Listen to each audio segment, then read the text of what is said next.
The morning air on Kepler 442b tasted like metal and hope. 12-year-old Timid walked through the empty corridors of the New Sol Colony Research Facility. His footsteps echoed off the gray walls. The smell of recycled air and cleaning chemicals filled his nose. His parents were already at work. Dr. Minji spent her days in the medical bay treating colonists who got sick from the alien atmosphere. Engineer Dongyun worked on the big machines that turned the poisonous air into something humans could breathe. They left early and came home late. Timid was used to being alone. The colony had rules about where children could go. The residential areas were safe. The main laboratory was okay if you stayed with adults. The greenhouse was fine during the day. But there were places marked with red warning signs. Places where adults said children should never go. Timid had explored most of the safe areas already. After 6 months on this new world, he knew every corner of the approved zones. The cafeteria where colonists ate meals that tasted like cardboard. The recreation room with broken game systems. The observation deck where you could see the 3 suns setting behind purple mountains. Today he decided to see what lay beyond the red warning signs. The abandoned section of the facility was darker than the rest. Half the lights were broken. The air was colder here. Dust covered everything. It looked like nobody had cleaned these halls for months, maybe years. Timid walked slowly down a long corridor. Doors lined both sides. Most were locked. The few that opened showed empty rooms filled with old equipment, computers with dark screens, tables covered in dust, boxes of supplies that nobody wanted anymore. At the end of the corridor was a heavy metal door. Unlike the others, this one had power. Red lights blinked on a control panel. Warning signs covered the door in multiple languages. Danger, do not. Enter, authorized personnel only. The door was not locked. Timid pressed the button. The door slid open with a loud hiss. Cold air rushed out. The smell hit him first. It was not unpleasant. Like flowers after rain mixed with something he could not identify. Something wild. The room beyond was huge. Much bigger than any other space in the facility. The ceiling disappeared into shadows above. Along one wall were large windows that looked out at the alien landscape. But what caught Timid's attention was the massive enclosure in the center of the room. It was like a cage but bigger than his family's entire living quarters. Thick, transparent walls rose 20 feet high. Inside the enclosure was what looked like a piece of another world. Strange plants grew from rich, dark soil. A small stream of water flowed over smooth rocks. In one corner stood a structure that might have been a shelter made from materials Timid had never seen before. And sleeping beside the stream was the most beautiful and terrifying creature Timid had ever seen. It was like a dragon from the old stories his grandmother used to tell. But real, living, breathing. The creature was about the size of a small horse. Its body was covered in scales that seemed to shift colors as Timid watched. Deep purple flowed into silver. Silver melted into shades of blue and green. The scales caught the light from the windows and threw it back in patterns that hurt to look at directly. Its head was elegant and fierce. A long neck curved gracefully. Large wings were folded against its sides. 4 legs ended in claws that looked sharp enough to cut through metal. A long tail curled around its body like a cat sleeping in sunshine. But it was the creature's eyes that made Timid forget to breathe. They were open now, looking right at him. Golden like the heart of a star. And in those eyes Timid saw something that made his chest tight. Intelligence, awareness, and a sadness so deep it made him want to cry. The creature did not move. It just watched him with those impossible golden eyes. Its scales shifted from purple to a darker shade, almost black, like storm clouds gathering. Timid stepped closer to the transparent wall. The creature's head lifted slightly. Its eyes never left his face. There was no anger there, no threat. Just curiosity mixed with something that looked like fear. On the outside of the enclosure was a metal plate with information written in the colony's standard format. Timid read it slowly. Subject, X-47. Species unknown. Origin unknown. Classification: non-sentient hostile. Contained for study. Access level 7 required. Contact Security Chief Wanho for authorization. Non-sentient. That meant not smart, not aware. Like an animal or a plant. Timid looked back at those golden eyes. The creature was still watching him. Its head tilted slightly to one side. Like it. Was trying to understand why this small human was staring at it.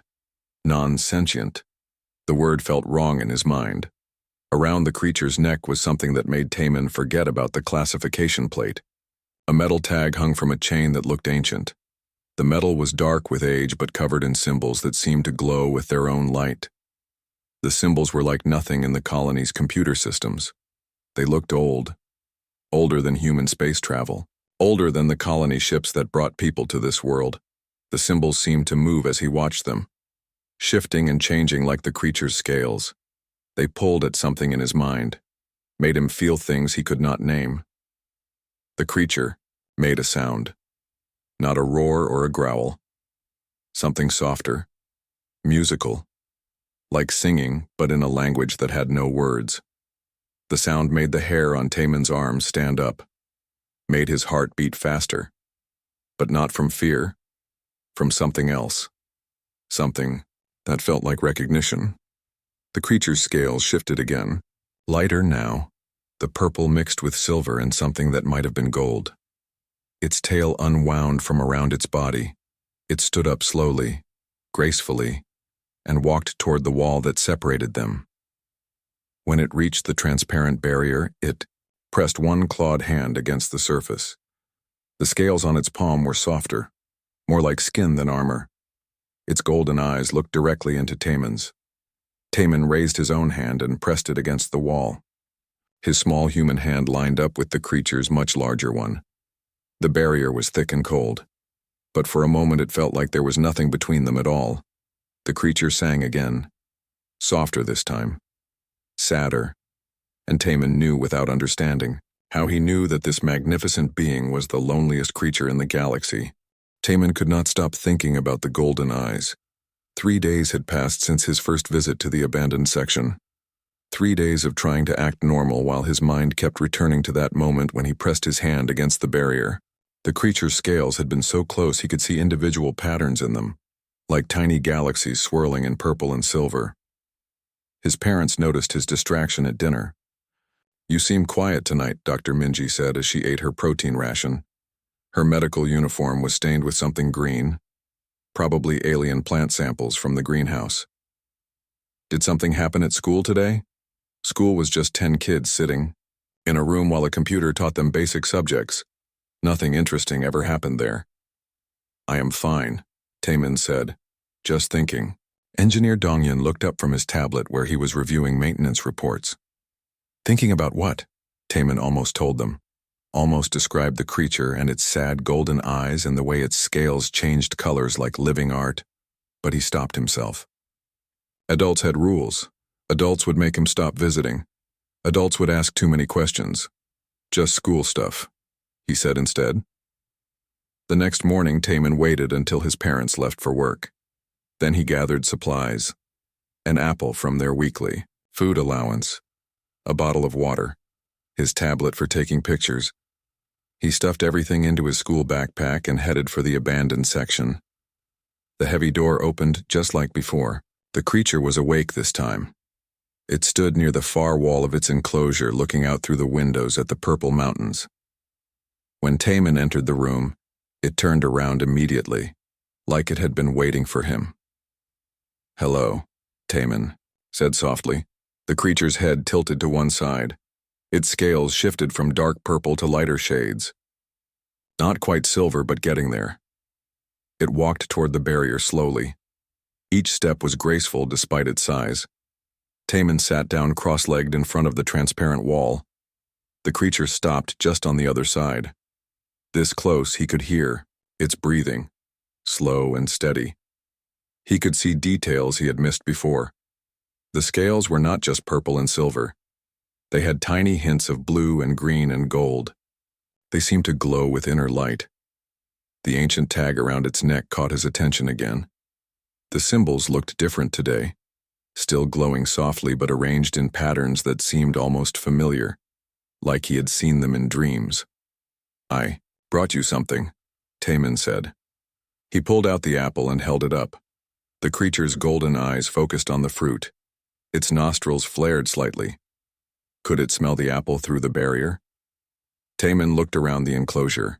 There was a small opening near the bottom of one wall, probably for maintenance access. He walked over and found it was just big enough to slide the apple through. The creature watched him carefully. When the apple rolled across the enclosure, Florid approached slowly. It sniffed the fruit first. Then it ate it in 3 delicate bites. Its teeth were sharp, but it handled the apple gently. When it finished eating, it looked back at Timid and made that musical sound again. The same singing without words he had heard before. But this time it sounded different. Less sad. Almost like it was saying thank you. "You are welcome," Timid said. For the next hour, they just sat together. Timid talked about his life on the colony, about his parents who worked all the time, about the boring school lessons and the food that tasted like plastic, about how he missed Earth even though he barely remembered it. The creature listened. Its scales gradually shifted to lighter colors. The purple became silver. The silver became almost white with hints of gold. It responded to his voice and his emotions. When he talked about missing his grandmother, who had died before the colony ship left Earth, the creature's scales darkened with sympathy. When he mentioned the 3 beautiful sunsets on this world, the colors brightened. It was like the creature could feel what he felt, like its scales were connected to his heart somehow. On his way out, Timid passed through the main laboratory section. Dr. Hee-jin, the xenobiologist, was there working late. She was a serious woman who always wore safety goggles and never smiled. "Timid," she said when she saw him. "What are you doing in this section?" "Just exploring," he said. "My parents are still working." She nodded absently. "Well, stay away from the restricted areas. We have some dangerous specimens contained back there. Hostile alien life forms, not suitable for children." "Have you studied all of them?" Timid asked. "Most of them, though there is one creature that refuses to cooperate with our research. Subject X-47. Extremely aggressive. It damaged 3 research drones before we stopped trying to interact with it. Probably just an animal acting on instinct. No real intelligence." Timid thought about the gentle way the creature had eaten his apple, the way it listened when he talked, the way its scales responded to his emotions. "Maybe it is just scared," he said. Dr. Hee-jin laughed. It was not a kind sound. "Scared? It is a predator. We found it on a derelict ship drifting in space. No other survivors. It was probably the reason there were no other survivors. These alien creatures do not have emotions like humans do. They are driven by simple needs: food, territory, survival." She went back to her work. Timid left the laboratory, but her words stayed with him. No other survivors. Found on a derelict ship. The creature had lost everyone. Just like he sometimes felt on this colony world, far from everything he had ever known. That night he could not sleep. He kept thinking about the creature sitting alone, in its enclosure, waiting for someone who understood, someone who cared. The next morning, Timid packed 2 apples and headed back to the abandoned section. This time he had a plan. He was going to learn the creature's real name. The ancient symbols on its tag had to mean something, and maybe if he could understand what they said, he could understand what the creature really was. Not a dangerous animal, not an aggressive predator, but someone who had been alone for too long, someone who needed a friend. When he reached the enclosure, the creature was waiting for him right by the barrier. Its scales were bright silver with threads of gold running through them, like it was happy to see him. "I am going to find out your real name," Timid told it. "And I am going to help people understand what you really are." The creature sang its wordless song. This time it sounded like hope. Professor Minho arrived on the colony transport ship on a Tuesday morning. Timid watched from the observation deck as the shuttle landed in a cloud of red dust. The professor was tall and thin with kind eyes behind wire-rimmed glasses. He carried more books than computer tablets, which made him different from other visiting scientists. Timid had been visiting the creature every day for 2 weeks. He had taken dozens of pictures of the ancient tag around its neck. The symbols seemed to change depending on the light and the angle. Sometimes they glowed brighter. Sometimes they seemed to move like living things. But no matter how hard he stared, he could not understand what they meant. The colony computer system was no help. It compared the symbols to every known alien language in its database. No matches found. Unknown script. Origin uncertain. The same useless information over and over. But Professor Minho was a linguistics expert from Earth University. If anyone could help translate the symbols, it would be him. Timid found the professor in the colony library 3 days after his arrival. He was surrounded by books and tablets reading about the local alien plant life. "Excuse me, Professor Minho," Timid said politely. "Could you help me with something?" The professor looked up and smiled. "Of course, young man. What can I do for you?" Timid pulled out his tablet and showed him the clearest picture of the ancient tag. "I found these symbols and I want to know what they say. The colony computer cannot translate them." Professor Minho put on his glasses and studied the image carefully. His eyebrows rose higher as he examined each symbol. "Where did you find this?" he asked quietly. "In the old research section. There is a creature there wearing a tag with these symbols." "Show me," Professor Minho said. They walked through the colony corridors together. Timid felt nervous about bringing an adult to his secret place, but the professor seemed different from the other scientists. He asked questions about what Timid had observed instead of telling him what he should think. When they reached the abandoned section, Professor Minho stopped at the warning signs. "Are you sure we should go in here?" he asked. "It is safe," Timid said. "I go there every day." The heavy door opened with its familiar hiss. Professor Minho stepped into the large room and stopped breathing for a moment. The creature was lying by its stream, but it stood up when it saw them. Its scales shifted from resting purple to curious silver. "My God," Professor Minho whispered, "it is beautiful." The creature walked toward them slowly. Its golden eyes focused on the professor with intelligent interest. When it reached the barrier, it tilted its head and made a soft, questioning sound. "Hello there," Professor Minho said, gently. "You are magnificent." The creature's scales brightened to almost white with gold threads running through them. It seemed to like the professor's respectful tone. "Look at the tag," Timid said excitedly. Professor Minho moved closer to the transparent wall. The ancient symbols were glowing more brightly now, like they were responding to being observed by someone who might understand them. "These are not just symbols," the professor said slowly. "They are empathic markers, designed to be understood through emotion and feeling, rather than traditional language structure." He pulled out his tablet and began taking detailed scans of the tag. The device beeped as it recorded not just the visual appearance but also energy readings from the glowing symbols. "What does it say?" Timid asked. "Give me time to run this through the advanced translation programs back on Earth. These empathic languages are very rare. I have only seen a few examples in my entire career." That evening, Professor Minho worked late in his temporary laboratory. Timid waited anxiously for results. The next morning, the professor found him at breakfast. "Come with me," Professor Minho said quietly, "and bring your parents." Dr. Minji and Engineer Dongyun followed them to the professor's lab. They looked confused and a little worried. Had Timid gotten in trouble for exploring restricted areas? Professor Minho activated his main display screen. The ancient symbols appeared larger than life, glowing against the dark background. "I have translated the text," he said. "But first, you need to understand what we are dealing with. This creature is not just an animal. It is a refugee." The translation appeared on the screen in human text. "Kythera, child of the celestial gardens. Last of the peaceful flame bearers. Keeper of the song between stars. If found, please return to family. Reward, the gratitude of a dying race." The room was silent for a long moment. "Kythera," Timid said softly. "That is her name. Her species was called the Velthani," Professor Minho continued. I found references in the galactic archives. They were a peaceful civilization that communicated through harmonious songs.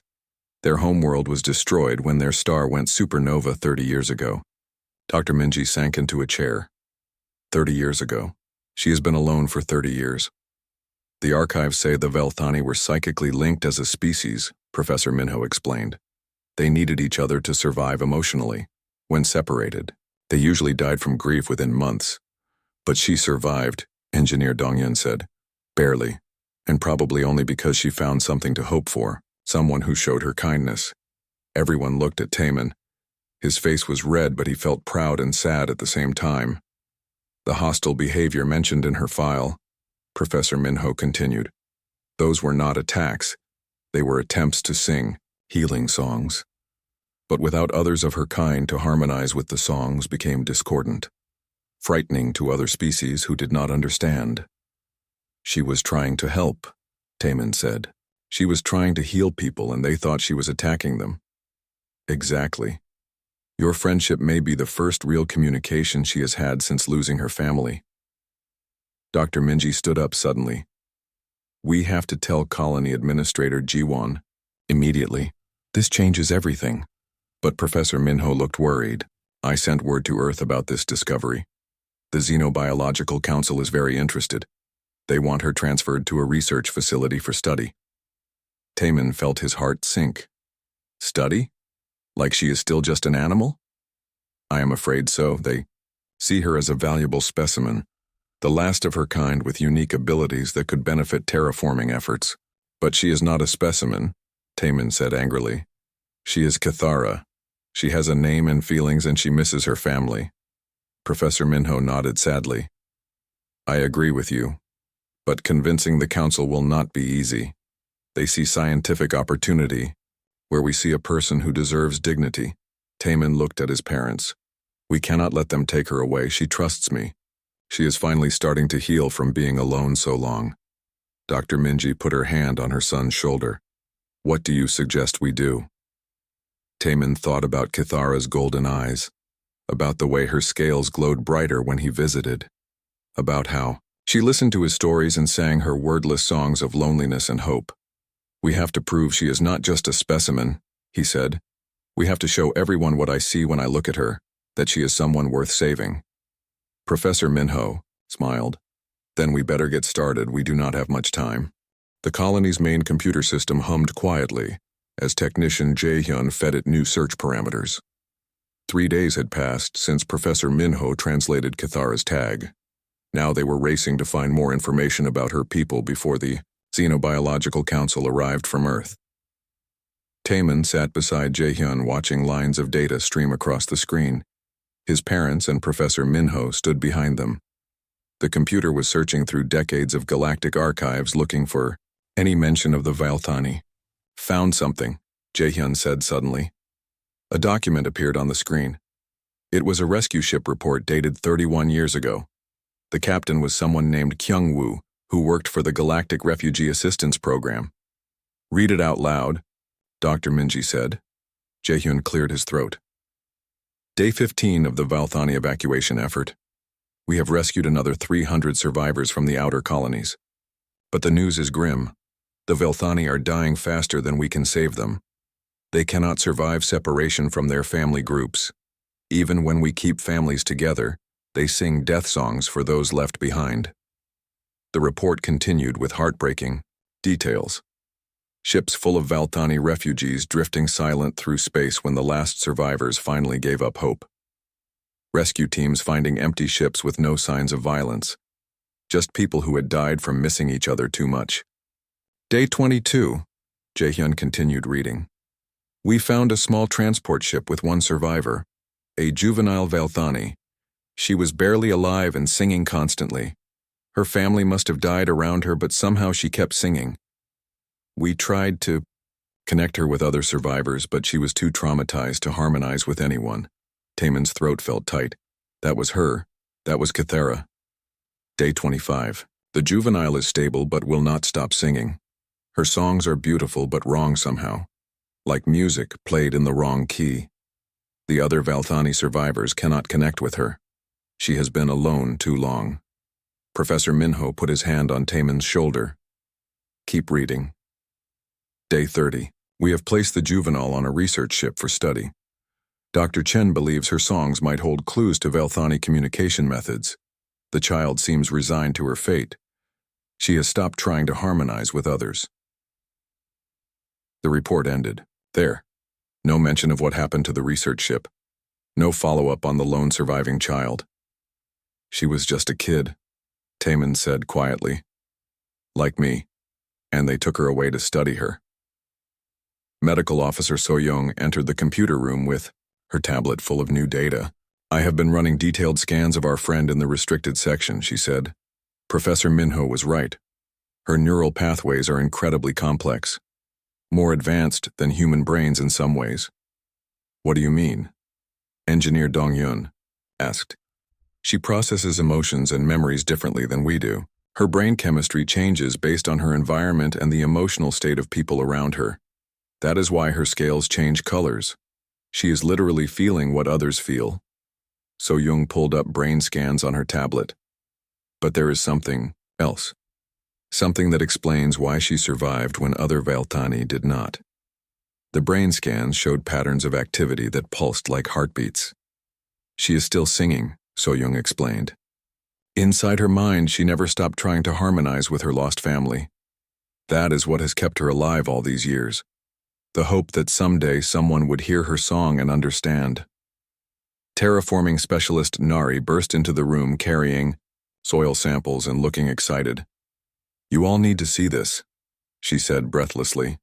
The areas around the creature's enclosure are showing impossible growth rates. She spread her samples across a table. Some were from normal parts of the colony. Others were from near Cathera's room. The difference was obvious even to non-scientists. The soil near Cathera was richer and darker, full of nutrients that had not been there before. Her songs are not just communication, Nari explained. They are terraforming tools. The Velthani must have used their voices to help plants grow and heal damaged ecosystems. That explains why they were called flame bearers, Professor Minho said. They brought life to worlds.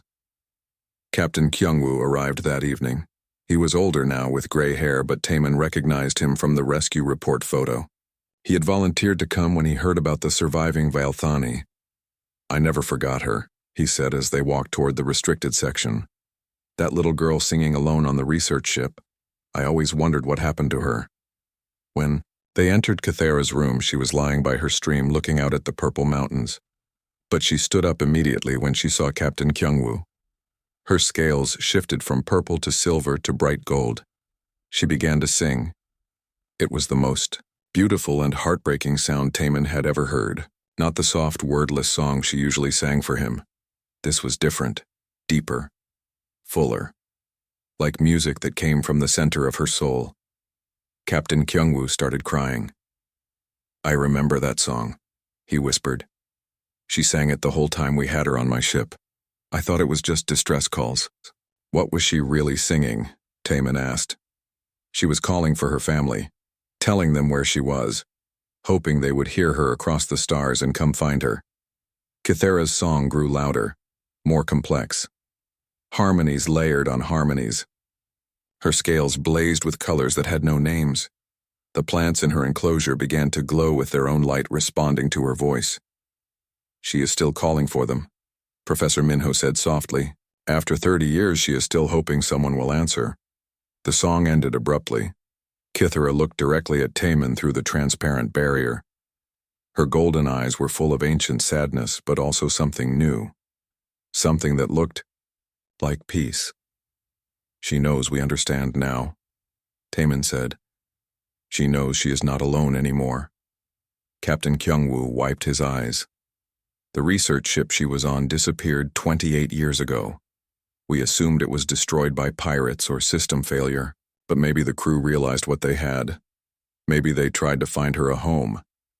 And instead she ended up in a cage marked hostile, Dr. Minji said angrily. That ends now, a new voice said from the doorway. They turned to see Colony Administrator Ji-won enter with her assistant Seokjin. Both looked shaken by what they had heard. I got Professor Minho's report, Ji-won said. And I have been listening to that song for the last 5 minutes. No animal makes music like that. Sokjin was staring at Kithara with wonder. The way the plants responded to her voice. The soil analysis, the brain scans, this is not a specimen for study. This is a person, Jiwon finished. A person who has been waiting 30 years for someone to understand her. Taemin felt hope bloom in his chest like one of the glowing plants in Kithara's enclosure. What happens now? He asked. Jiwon looked at Kithara, who was watching their conversation with intelligent attention. Now we figure out how to give her the life she deserves, starting with getting her out of that cage. Kithra tilted her head and made a soft, questioning sound, like she was asking if they really meant it. Yes, Taemin said through the barrier. We mean it, Kithara. You are going to be free. For the first time since he had known her, Kithara's scales turned pure white with threads of every color running through them like rainbows. She pressed her hand against the transparent wall right where Taemin's hand was. This time it felt like there was nothing between them at all. Director Sungjae arrived from Earth 3 days later with 2 security officers and a medical team. He was a tall man with cold gray eyes and a voice that made everything sound like an order. He wore the black uniform of the Xenobiological Council, with silver badges that meant he had authority over colonial research. The colony meeting room was packed. Every adult colonist sat around the big table or stood against the walls. Taemin sat between his parents, feeling nervous. This meeting would decide Kithara's future. Let me be clear, Director Sungjae said as he stood at the head of the table. Subject X-47 is property of the Xenobiological Council. It will be transferred to our research facility on Mars for proper study. Her name is Kithara, Taemin said, loudly. And she is not property. Director Sungjae looked down at him with annoyance. Children should not speak during official proceedings. Colony Administrator Jiwon cleared her throat. With respect, Director, this is a colonial matter. We have new information that changes the situation entirely. Information? Director Sungjae sat down and opened his tablet. I have read your reports. You claim this creature is intelligent, that it has emotional responses, that it can affect plant growth. Interesting observations, but hardly proof of sentience. Professor Minho stood up. Director, I have spent my entire career studying alien languages and consciousness. What we have here is not an animal. It is a refugee from a destroyed civilization. Professor Minho, your reputation precedes you, Director Sungjae said with fake politeness. But you have been on this colony for less than 2 weeks. My team has been studying alien life forms for decades. Then maybe it is time for new eyes. To see what old ones missed, Captain Kyungwoo said from his seat near the window. Director Sungjae frowned. Who are you exactly? I am the one who found her 30 years ago floating in space. I am the one who listened to her sing for help while my crew thought she was just making animal noises. The room was very quiet. Even Director Sungjae seemed interested now. She was a child then, Captain Kyungwoo continued, traumatized and alone. Her family was dead. Her whole species was dying out. And what did we do? We handed her over to be studied like a lab rat. Following proper scientific protocol, Director Sungjae said stiffly. Protocol that ignored her. Obvious intelligence. Protocol that kept her in a cage for 30 years while she slowly gave up hope. Dr. Minji leaned forward.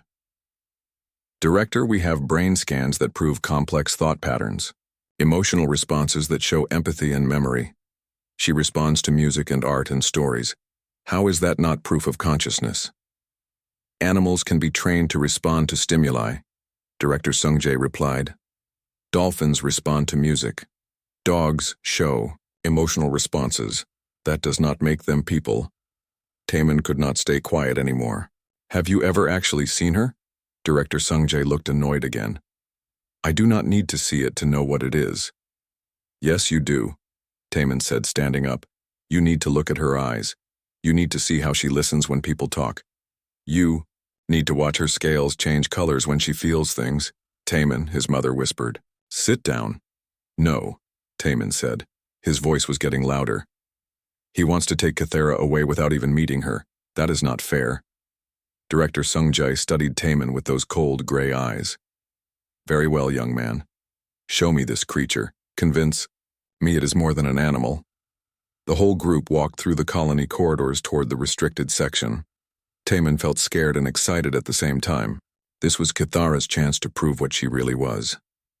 When they reached the heavy door, Director Sungjae paused at the warning signs.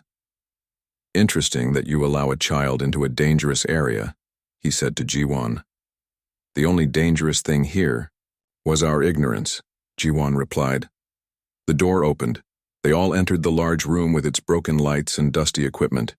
Kithara was standing by her stream, but she moved to the barrier when she saw so many people. Director Sungjae stopped walking. His expression changed from bored authority to surprised interest. It is larger than the reports indicated, he said, quietly. Kithara's scales were shifting nervously between purple and darker shades. So many strangers made her uncomfortable. But when she saw Timid, her colors brightened to silver and gold. Hello, Kithara, Timid said softly. She made her gentle questioning sound and tilted her head, asking if these new people were friends or threats. They are here to meet you, Timid said, to understand what you are. Director Sungjae walked closer to the transparent barrier. Kithara watched him carefully. Her scales darkened when she sensed his cold emotions. Fascinating coloration, he said like he was examining a painting. The scales appear to be responding to external stimuli. She is responding to your feelings, Timid said. She knows you think she is just a thing to study. Do not project human emotions onto animal behavior, Director Sungjae said. Kithara moved to the part of the barrier directly in front of the director. She looked straight into his eyes and began to sing. It started soft, the wordless melody that Timid knew so well. But as she sang, it grew more complex, more beautiful. Harmonies layered on harmonies until the whole room filled with music that seemed to come from heaven itself. The song told a story without words, about a little girl watching her world burn, about floating alone in space calling for family who would never answer, about 30 years of hoping someone would understand. Her heart. Director Sungjae's face changed as he listened. The cold authority melted away. His eyes got wet. His hands shook slightly.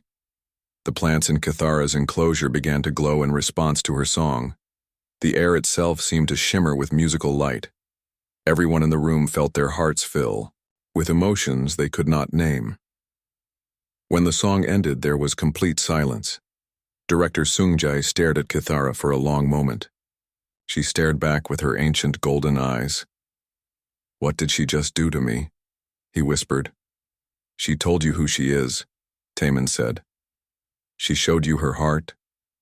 Director Sungjae took off his glasses and wiped his eyes. In 40 years of xenobiological research, I have never experienced anything like that. Because you have never met anyone like her before, Professor Minho said gently. The emotional response was so strong, Director Sungjae said. So specific, like she was deliberately communicating complex ideas and feelings. Because she was, Captain Kyungwoo said. That is what I tried to tell people 30 years ago. She is not an animal making noise. She is a person trying to be understood. Kithara moved closer to the barrier again. This time her scales were soft silver with gentle gold threads. She pressed her hand against the transparent wall and looked directly at Director Sungjae. She wants to know if you understand now, Timid said. Director Sungjae stood up slowly. He walked to the barrier and pressed his own hand against the wall, where Kithara's hand was. I understand, he said quietly. God help me, I understand.